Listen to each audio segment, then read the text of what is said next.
Is an Arahant as enlightened as the Buddha? Should he/she not know as much as the Buddha? It's an interesting way of phrasing it. The word Arahant is not the same as the word Buddha. They're spelled differently, for starters. No, but the point being that an Arahant is a different thing from the Buddha. But the Buddha was an Arahant. So if you have one of these, what are those Venn diagrams? The Buddha...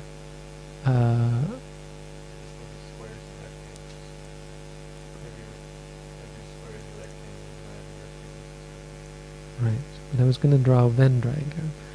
Big circle is the Arahants, and then inside it is a little circle of Buddhas. So all Buddhas are Arahants, just as all squares are rectangles.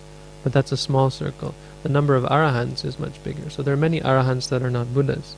But if you look at the two circles, all Buddhas are Arahants. So what is the difference?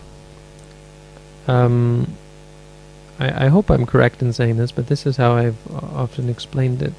And maybe someone can correct me if I'm wrong. But my understanding of putting the difference into one sentence is that a Buddha has to know everything.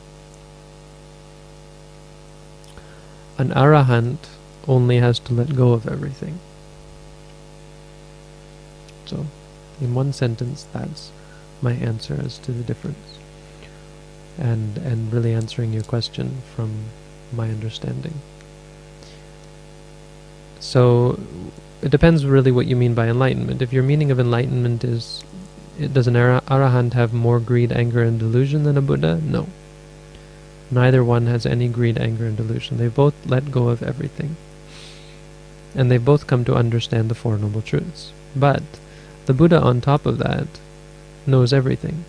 On top of letting go of everything and being an Arahant, he's also come to know everything and be a Buddha.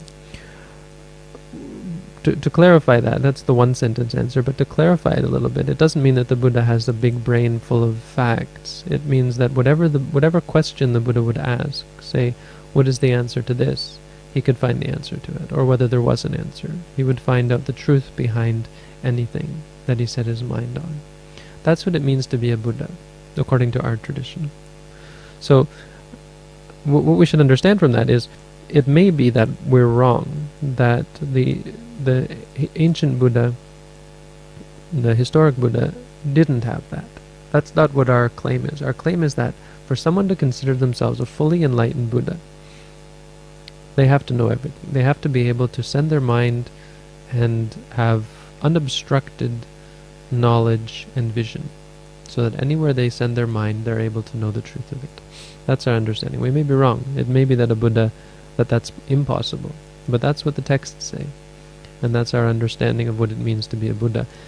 It's an important thing to say, because if it's true, then it means becoming a Buddha is not an easy thing in comparison to the incredibly difficult thing of becoming an Arahant. So becoming an Arahant, giving up all greed, anger, and delusion, a very difficult thing.